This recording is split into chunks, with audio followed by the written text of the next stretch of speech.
सीधा आपको लिए चलते हैं झारखंड विधानसभा परिसर, जहां से हमारी संवाददाता पूजा दुबे हमारे साथ जुड़ रही हैं। पूजा, जिस तरह से हमने इन 4 दिवसीय विधानसभा के विशेष सत्र को देखा, एक एक कर वो तमाम चीजें छनकर सामने आ पाई। आज अंतिम दिन है और ऐसे में राज्यपाल के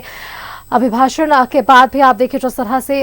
तमाम चीजें छनकर सामने आई है। बालू की किल्लत भी एक बड़ा मुद्दा समझ में आ पा रहा है, सदन के भीतर हो या बाहर, और इसके साथ साथ इस पर सियासत भी।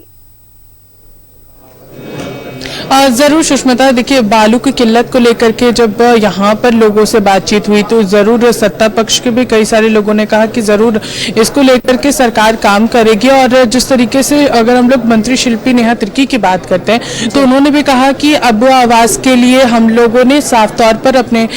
लोगों को कह दिया है कि यहाँ पर जो भी गरीब लोग जो है वो यहाँ पर आते हैं बालू को के लिए, तो यहाँ पर उन्हें कोई भी परेशानी नहीं होनी चाहिए। मनरेगा के कामकाज के लिए अगर लोग बालू की मांग को लेकर के आते हैं तो उन्हें भी कोई परेशानी का सामना नहीं करना पड़े, इसके लिए हम लोगों ने दिशा निर्देश दिए हैं। वहीं अगर हम लोग बात करेंगे यहाँ पर तो बालू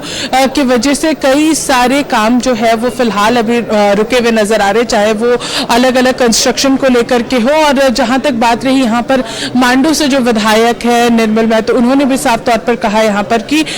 बालू की वजह से कई सारे लोगों को रोजगार नहीं मिल पा रहा है, यानी कि जो मजदूर हैं उन लोगों को रोजगार नहीं मिल पा रहा है, क्योंकि बालू नहीं मिलने से कामकाज कहीं ना कहीं रुका हुआ है। जिसके भी घर बनने हैं या फिर अन्य कुछ काम है, उन सारी चीजों में काफी ज्यादा परेशानी आ रही है। तो बालू को लेकर के भी बीजेपी की ओर से साफ तौर पर यह कहा गया है कि सरकार ने जो वादा किया था कि मुफ्त में गरीबों को बालू दिया जाएगा, उस पर कहीं ना कहीं काम होना चाहिए। और ये साफ तौर पर सभी लोग कहते हुए नजर आ रहे हैं। सुष्मिता, बिल्कुल पूजा, बालू किल्लत का आज एक मुद्दा तो हमें जरूर नजर आया है, लेकिन इन सबके बीच आप जब देख रही होंगे मुख्यमंत्री हेमंत सोरेन जवाब देते नजर आ रहे थे बीजेपी के प्रदेश अध्यक्ष बाबूलाल मरांडी के सवालों का, और उस दौरान उन्होंने बहुत सारे विषय सामने रखे। 2019 से लेकर 2024 तक के सरकार का क्या कार्यकाल रहा, 2024 के बाद आगे किस तरह से सरकार काम करेगी, ये पूरा एक रोड मैप उन्होंने बताया है कि 2019 में विकास की नींव रखी गई और 2024 में विकास की इमारत बना ली जाएगी। तो कहीं ना कहीं वो एक कॉन्फिडेंस अब INDIA के भीतर नजर आ पा रहा है, जो भी पिछले सालों में हुआ या आने वाले सालों में होगा। पूजा,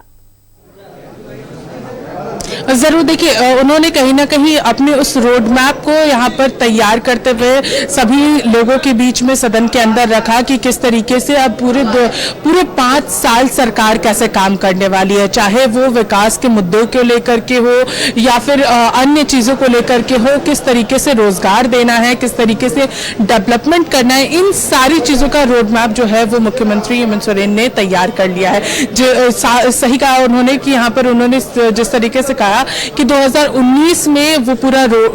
एक ढांचा जो है वो यहाँ पर तैयार किया गया है और अब उस ढांचे पर कामकाज होने हैं और उसे गति किस तरीके से देनी है, इस बार पूरे 2024 से लेकर के आने वाले 2029 तक काम किस तरीके से होगा वो यहाँ पर वो तैयार कर चुके हैं कि आने वाले दिनों में ना रोजगार की परेशानी हो, ना ही कोई परीक्षा के दौरान कोई परेशानी हो, इन सभी परेशानियों को दूर किस तरीके से किया जाए, वो रोड मैप जो है वो हेमंत सोरेन ने कहीं ना कहीं तैयार कर लिया है। सुष्मिता, आप नजर बना कर रखिएगा, अपडेट्स हम लगातार लेते रहेंगे, विषयों पर आगे भी चर्चा होगी। फिलहाल के लिए शुक्रिया आपका हमारे साथ जुड़ने के लिए और ये तमाम जानकारियां हमारे दर्शकों तक साझा करने के लिए कि आज विधानसभा का विशेष सत्र का आखिरी दिन है। 2 बजे तक का वो वक्त है जब भोजनावकाश के बाद सत्र की वापसी होगी।